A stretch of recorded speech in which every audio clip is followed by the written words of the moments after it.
Monsieur le conseiller fédéral, messieurs, mesdames et messieurs, bonjour et bienvenue à cette seconde conférence de presse qui sera consacrée à la participation de la Suisse à l'exposition universelle 2015 de Milan.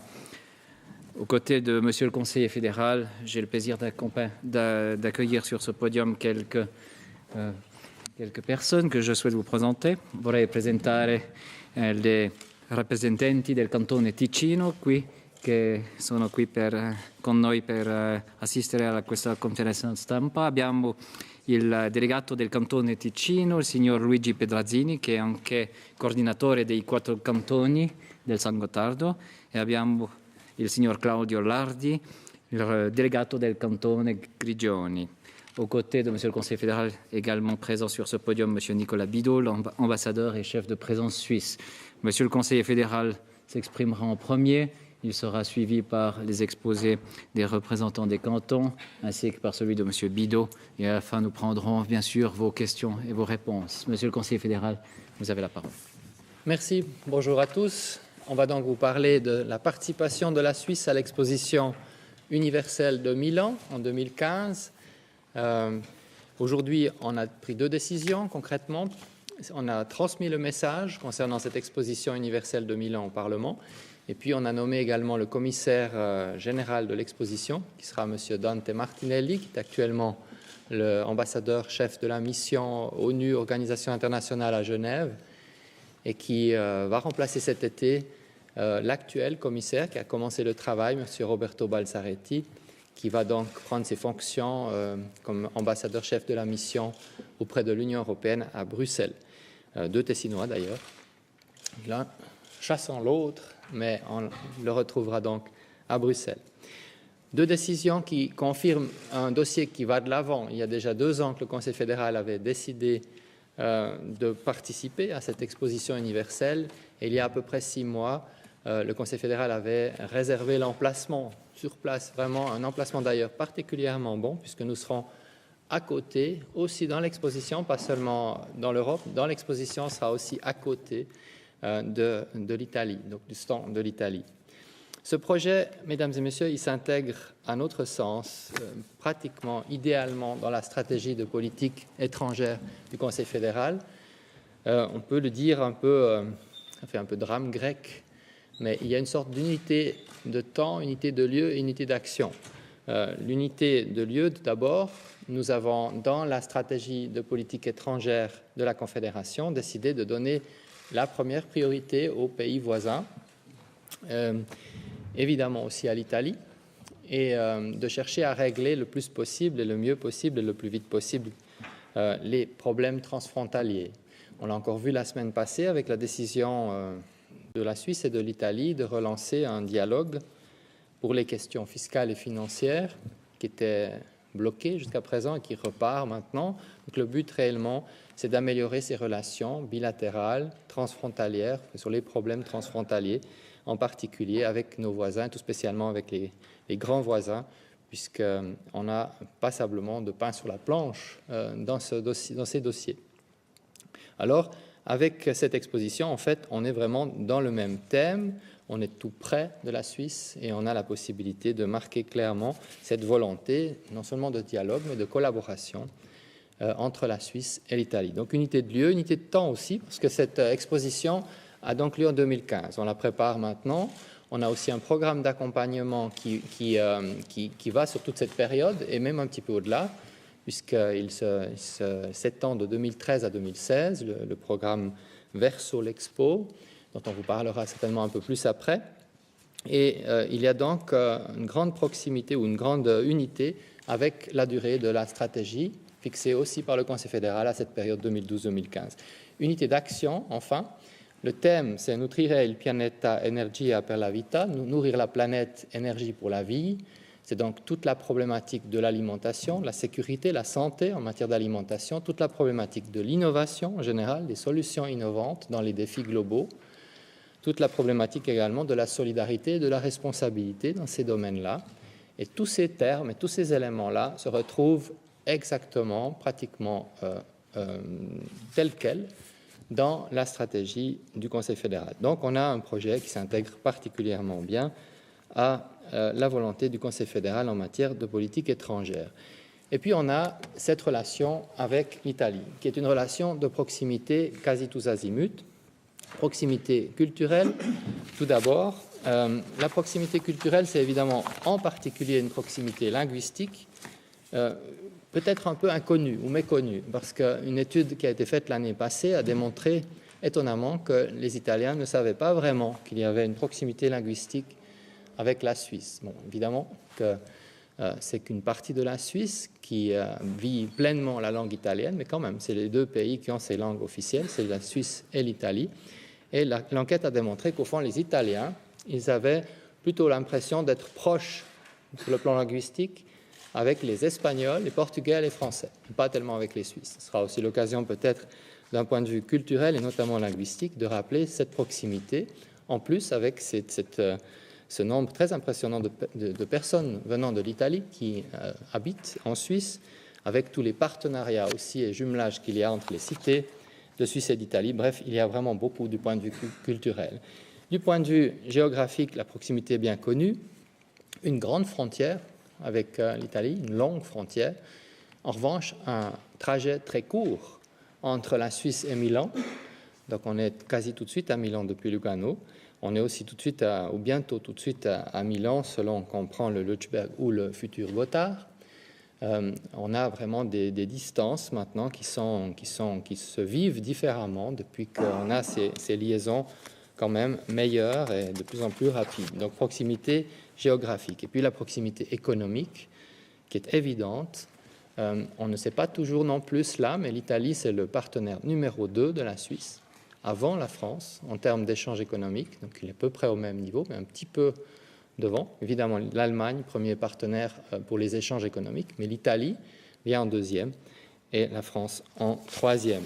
Proximité économique dans beaucoup de domaines, dans tous les domaines de l'économie suisse au fond, et notamment en particulier avec la région de la Lombardie. Si on regarde l'Europe et les régions fortes, même si beaucoup ont des problèmes, mais les régions qui font l'Europe économique, il y a en particulier la Lombardie. Et quand on regarde les relations entre la Lombardie et la Suisse, on voit que tout ce qu'il y a comme échange entre la Suisse et l'Italie, eh bien à peu près le tiers, ça concerne la Lombardie. Donc à peu près 1 franc sur 3 d'échanges économiques entre la Suisse et l'Italie, c'est en fait des échanges entre la Suisse et la Lombardie. Donc la région de la Lombardie est vraiment très importante, comme l'est le Baden-Württemberg pour la relation Suisse-Allemagne ou Rhône-Alpes pour la relation Suisse-France. Proximité aussi en matière touristique. En fait, l'un pour l'autre, on est toujours le 5e pays. La Suisse est le 5e marché touristique pour l'Italie. L'Italie est le 5e marché touristique pour la Suisse. Donc il y a là aussi une grande proximité.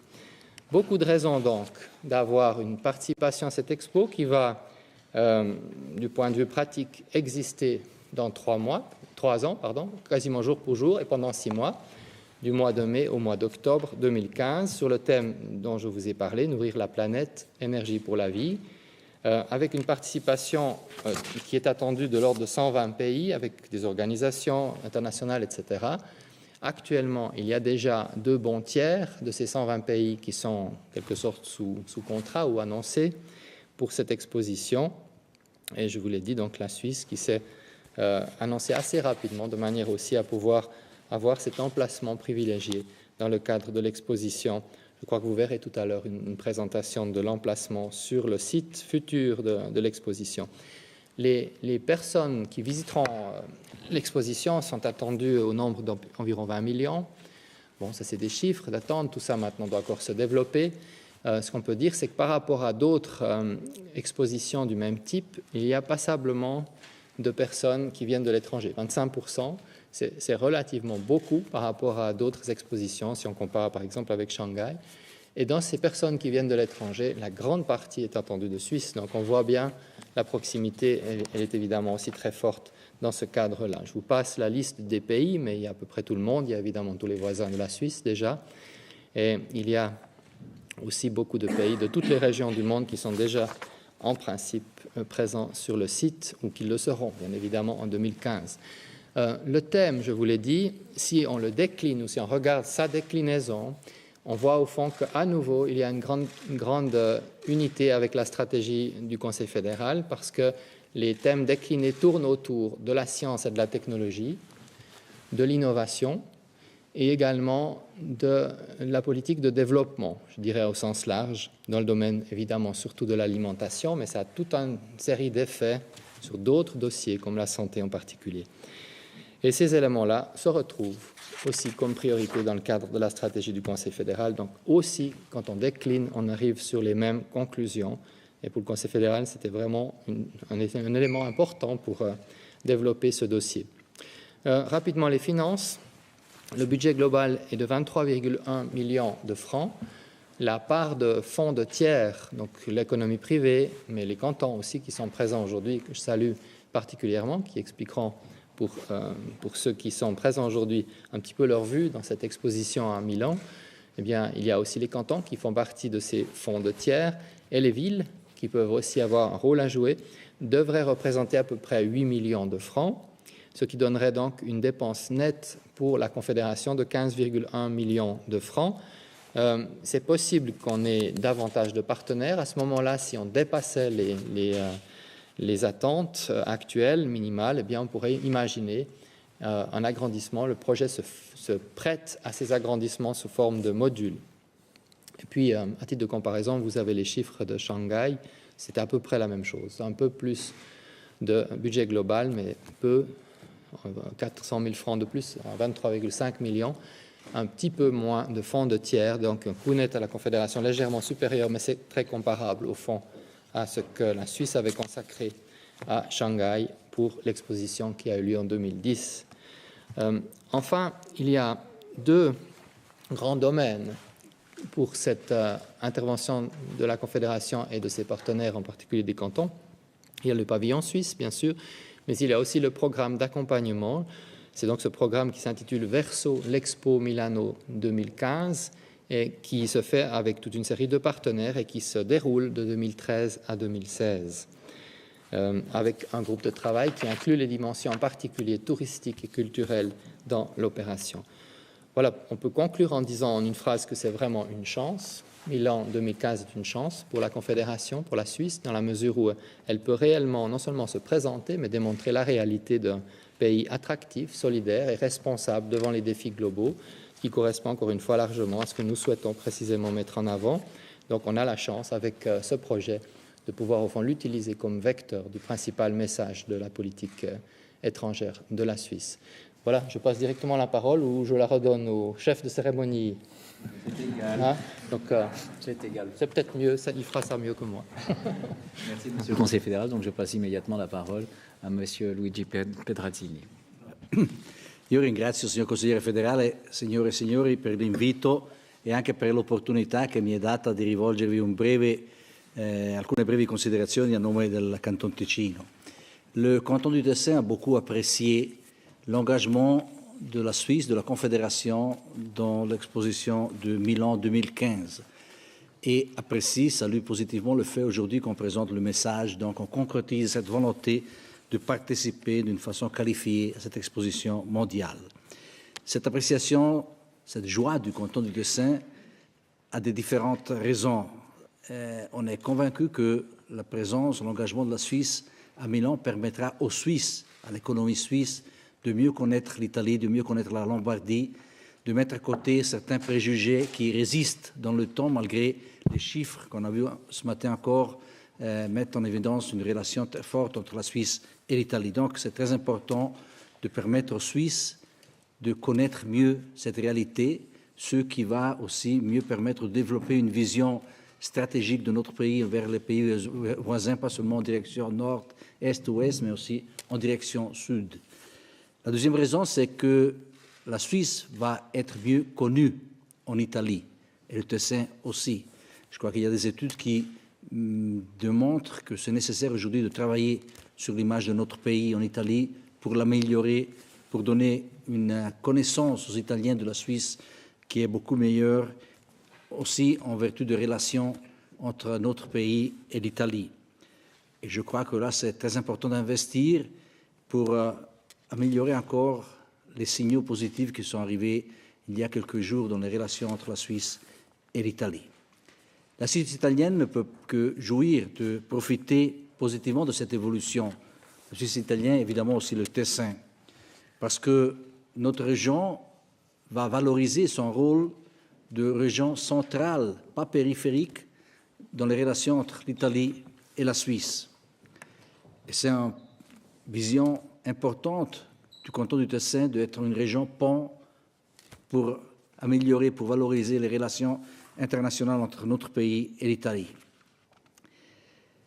Notre espoir, c'est que, à travers cette présence, cette valorisation des relations, cet engagement dans les investissements, on pourra aussi mettre en relief des problèmes, discuter des problèmes qui sont encore un peu ouverts et qui nous donnent quelques préoccupations, comme le futur de la NIAT en Italie. Mais je crois que là aussi, c'est une occasion importante pour profiter de cette situation pour faire une discussion et trouver des solutions. Un autre point, c'est, et j'ai beaucoup apprécié, Monsieur le Conseiller fédéral, que vous en avez parlé, l'italianità.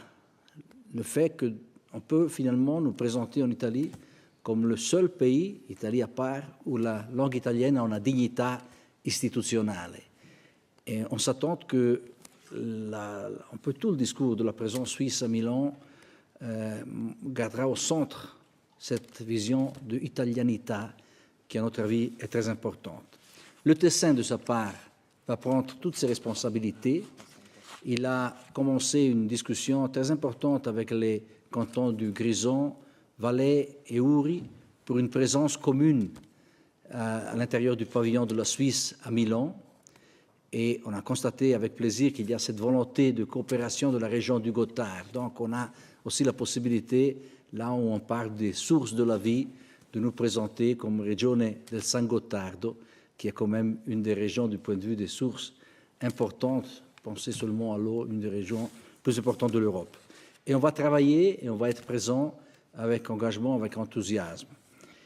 Et j'arrive à la conclusion de mon intervention, on investit aussi, avant, dans l'esprit qui a déjà dit Monsieur le Conseiller fédéral, avant l'Expo 2015, on a mis en place un programme pour essayer de promouvoir une meilleure connaissance de la Suisse et de l'Italie réciproque pour arriver à 2015 avec déjà un réseau de relations, de connaissances, d'informations importantes.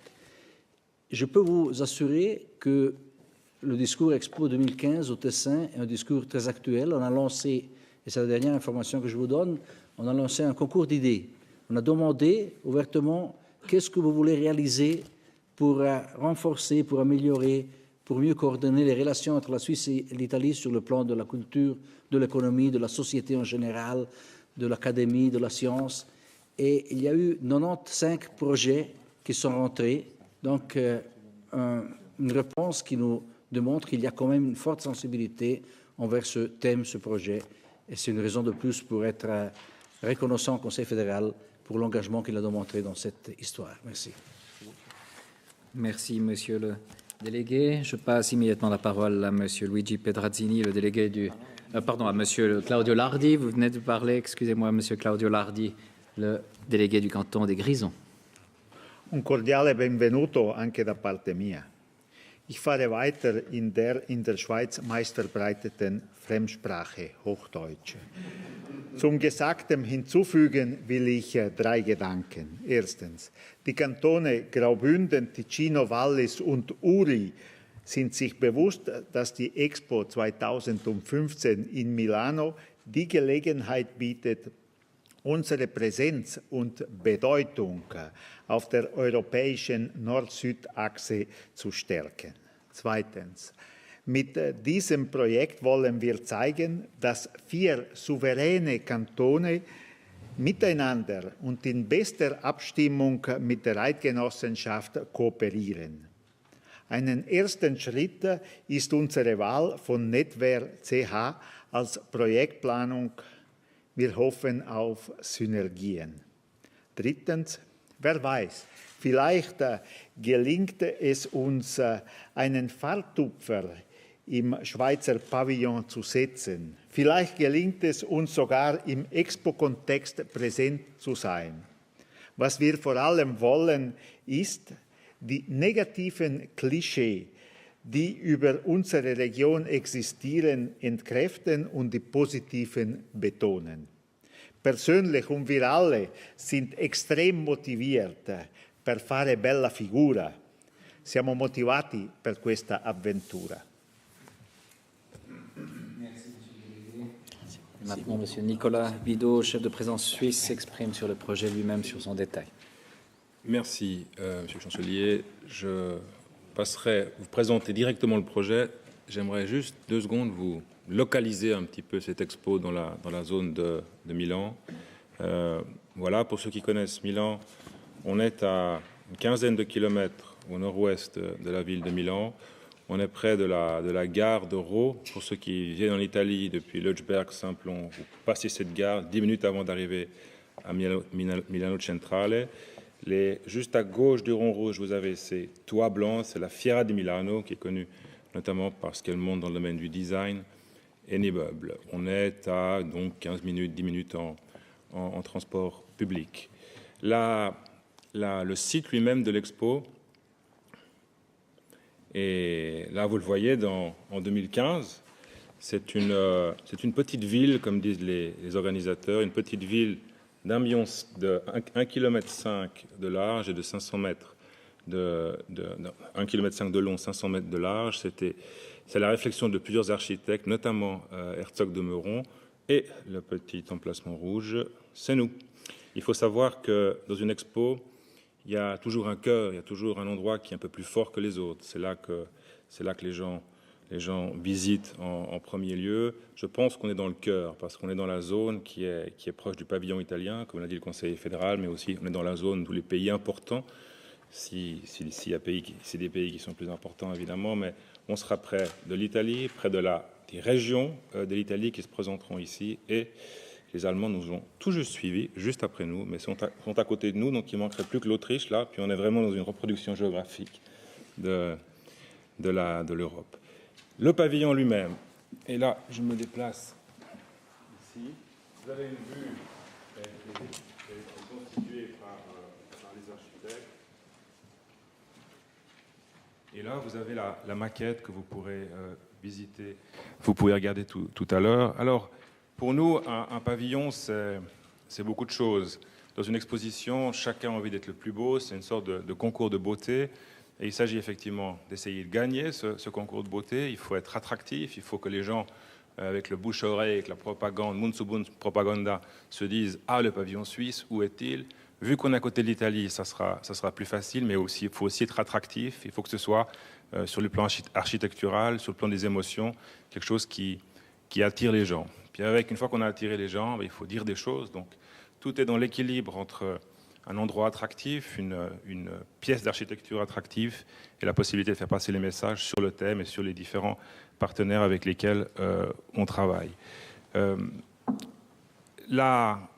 Le bureau d'architectes Netwerk, dont on a parlé avant, qui s'est représenté ici par les deux architectes, M. Baumgarten et M. Christen, ont gagné ce concours. 103 boîtes ont postulé.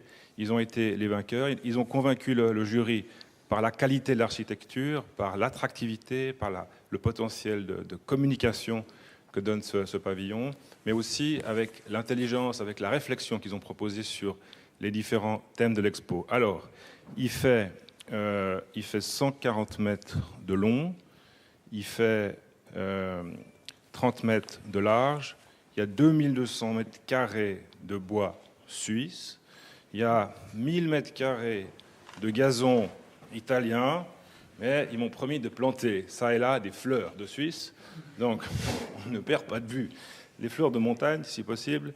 Il y a 900 mètres carrés de cours dont je parlerai tout à l'heure.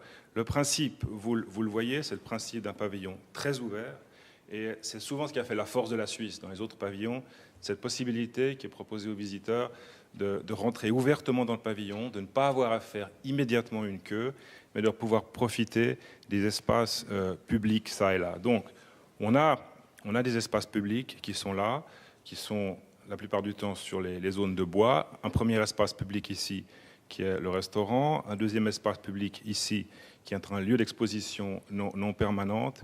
Et puis, à l'intérieur de la cour, vous avez des espaces qui sont là pour nos partenaires. Les 4 cantons du Gothard, les 3 villes, Genève, Zurich et Bâle, qui se présenteront également dans cette cour, et évidemment les sponsors privés avec lesquels on travaillera à l'avenir. Ce qui est important pour nous, au fond, c'est que la Suisse, la Confédération, les cantons, les villes, les partenaires, aient une certaine cohérence. Ça s'attache à développer, selon leurs capacités, selon leur potentiel, des expositions, des messages autour des différents thèmes, mais que d'une voix, on se présente de manière solidaire et de manière responsable. C'est important pour nous que chacun ait une liberté de travailler sur les thèmes, mais que la cohérence, que la ligne générale soit, si possible, la même, afin de présenter un visage de la Suisse, un visage solidaire et un visage responsable. Donc, je vais peut-être vous faire la visite du visiteur X. Le visiteur X, il attend devant la porte que ça s'ouvre à 9h, puis il partira à 9h du soir. Donc c'est ouvert pendant 12 heures. Le visiteur rentre, il va bien sûr boire un café sur la terrasse parce qu'il fait beau, un café suisse. Ensuite de ça, il se pose un certain nombre de questions sur ce pavillon. Le serveur ou la serveuse lui dit « Vous feriez bien d'aller chercher un ticket ici ». Donc il revient toujours un ticket suisse. Il revient ici et là, effectivement, on aura tout un système de billetterie qui permettra d'éviter des queues devant l'attraction principale dont je vous parlerai tout à l'heure. Donc, il reçoit son billet suisse, c'est écrit qu'il va pouvoir rentrer dans les tours quelques temps plus tard. Et ensuite de ça, donc, il a le temps, dans ces espaces publics, de découvrir ce que les cantons vont lui proposer, découvrir ce que les villes vont lui proposer, découvrir ici une exposition temporaire qui devrait parler de l'italianità, par exemple, présenter des artistes de langue italophone, de présenter les différents aspects des villes et des cantons. Il est de plus en plus attiré, au fond, par ces tours, et finalement, il décide de rentrer dans ces tours avec son billet. Ces tours, au fond, pour nous, c'est le moment fort de notre projet. Il y a une dramaturgie autour de ce pavillon. Il y a la dramaturgie, il y a l'introduction, il y a le moment où on découvre différents visages de la Suisse, puis on a envie d'aller là-dedans. Et je pense que l'enveloppe qui est assez douce, elle invite à découvrir ce qui est un peu le secret du pavillon. Le secret du pavillon, c'est ces différentes tours. Ces différentes tours, selon l'idée assez géniale, je dois dire, de ces architectes, c'est de présenter une réflexion autour des produits. On doit être des produits et l'alimentation en Suisse. On veut... Chaque tour tournera autour d'un produit, dans une réflexion qui tournera autour de la culture de ce produit, autour de la science éventuellement de ce produit, la solidarité qui est liée à ce produit.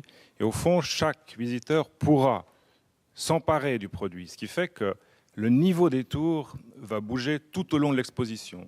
Le pavillon, il est vivant. Le pavillon, il évolue en fonction de ce que les visiteurs décident de faire par rapport à ces produits qui sont à leur disposition. Donc vous aurez des plateformes hydrauliques qui vont bouger tout au long de l'exposition en fonction des décisions des visiteurs. Au milieu de la plateforme, vous aurez une présentation sur ce produit suisse, d'où il vient, ce qu'il veut dire, quel résultat il est, de quel type de recherche. Je prends un exemple. On pourrait s'imaginer qu'on a une réflexion autour du lait. Alors on aura une réflexion autour du lait. Qu'est-ce que le lait en Suisse? Quels sont les produits dérivés autour du lait en Suisse? Quelle est la consommation que les personnes ont en Suisse? Quelle est notre réflexion par rapport au développement durable, par rapport à l'agriculture de montagne, par rapport au tourisme. Et au fond, suite à cette information dans cette plateforme, eh ben, le visiteur décidera ce qu'il fait avec ce lait UHT, je pense, pour qu'il dure longtemps dans la tour, lui sera proposé. On pourrait avoir la même réflexion sur le riz, par exemple. Les gens pourraient découvrir que la Suisse est aussi un pays du riz, tout comme en Italie. On produit du riz au Tessin. On pourrait réfléchir aussi autour de ce riz, quels sont les investissements du secteur privé pour développer des riz qui sont durables, quelles sont les activités de la DDC autour du riz, et ainsi de suite. Donc une réflexion sur des produits, une réflexion sur une Suisse à la fois riche, c'est vrai, elle peut proposer des choses, mais en même temps dans un sens de responsabilité, de développement durable et de solidarité. Voilà, ces tours qui sont un peu le pari, je dirais, de notre pavillon, parce qu'on doit trouver un bon équilibre entre quelque chose d'attractif, d'un peu touristique, quelque chose qui vit, quelque chose qu'on a envie de découvrir. D'un autre côté, on doit éviter d'être un espèce de supermarché d'un pays riche. Non, nous sommes un pays riche, c'est vrai, mais un pays qui prend ses responsabilités, qui est dans le rapport à son alimentation, dans une réflexion solidaire. C'est un pari.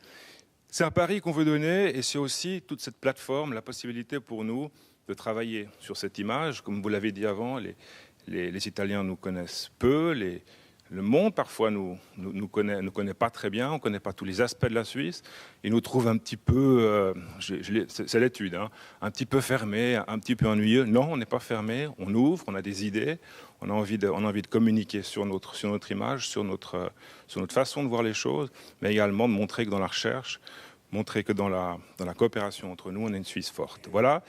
Pour construire tout ça, eh bien, on l'a dit avant, on a besoin d'argent. 12 millions seront consacrés à la construction de ce pavillon, 5 millions à son exploitation. La déconstruction du pavillon compte aussi pour nous, c'est pour ça qu'on investit dans des matériaux durables. Le bois sera du bois neuf suisse, c'est du bois qui sera réutilisé ensuite en Suisse.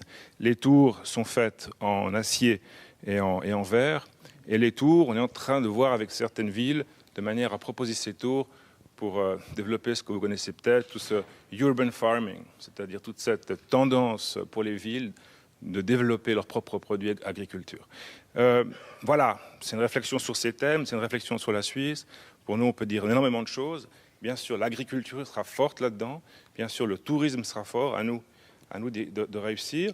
Le visiteur sort, il va encore boire un verre, c'est peut-être plus tard, peut-être un verre de vin blanc suisse. Puis ensuite, ça ferme à 18h. Ça, c'est ouvert jusqu'à 2h du matin. C'est une nouveauté. L'expo veut vivre deux fois, vivre le jour et vivre la nuit. Puis ensuite de ça, il sort avec dans sa tête plein d'images sur une Suisse solidaire et responsable. Voilà. Merci, je crois que j'ai fini. Merci, Monsieur l'Ambassadeur. Nous pouvons passer à vos questions après ces présentations bien complètes. Des questions suisses. En prenant toutes les questions suisses. Monsieur Storni. Monsieur le Conseil fédéral, ça fait une semaine qu'il paraît que les relations entre la Suisse et l'Italie semblent destinées à s'améliorer. C'est un hasard qu'aujourd'hui vous présentez ça. Depuis combien de temps vous aviez déjà tout prêt? Est-ce que vous avez attendu la décision de la semaine passée pour présenter ce projet-là? Et une autre question, Monsieur Bidault. Le pavillon suisse à l'Expo à Shanghai était, il n'y a pas de chiffre officiel, mais c'était un des plus visités à côté de celui chinois, justement parce qu'il était vraiment particulier avec ce télésiège. Est-ce que vous jugez que ce pavillon ici a aussi le même potentiel d'attraction pour des personnes d'autres pays? Bon, moi j'ai l'impression qu'on aurait dû mettre la présentation de ce projet plus tôt, ce qui aurait fait qu'on aurait pu débloquer les relations fiscales et financières avec l'Italie plus tôt. Non, il n'y a pas de lien. C'était un pur hasard, je dois le dire ici clairement. Bon, le hasard fait bien les choses, mais c'est un pur hasard. Il y a évidemment des mois qu'on discute une solution avec le canton du Tessin, avec l'Italie, pour relancer la tavola di negoziazione avec l'Italie. Et ça s'est donné comme ça. Mais le planning officiel du Conseil fédéral prévoyait la décision du Conseil fédéral aujourd'hui pour la question milanaise. Le prévoyait, je crois, depuis très longtemps. Donc il n'y a rien de Il n'y a pas eu d'attente spécifique pour ce projet. Et s'il n'y avait pas eu de décision la semaine dernière, mais qu'on était encore en discussion pour cette négociation, pour ce lancement de négociation, on n'aurait pas changé le timing. Quant à nos attentes, elles sont évidemment élevées. On est convaincu que ce pavillon est fort. On compte actuellement avec 1300 visiteurs par heure sur le site, dans son ensemble. Ça fait, vous pouvez calculer, ça fait 21 500 par jour, et puis 4 millions de cafés suisses, 4 millions sur l'ensemble de la manifestation. C'est vraiment important. Vous l'avez entendu avant, 20 millions. En tout, c'est les chiffres qu'attendent les Milanais. Normalement, dans une expo, on compte 10% de Suisses, c'est-à-dire 2 millions. Cette fois-là, vu la proximité, vu la qualité du pavillon, on compte avec le double. Donc 20% des visiteurs chez nous, c'est-à-dire 4 millions sur 6 mois, ce qui est un chiffre important. Merci. D'autres questions? Y a-t-il encore une question? Il n'y a plus de questions, donc je vous remercie. Je vous souhaite à toutes et à tous une excellente après-midi. Grazie mille.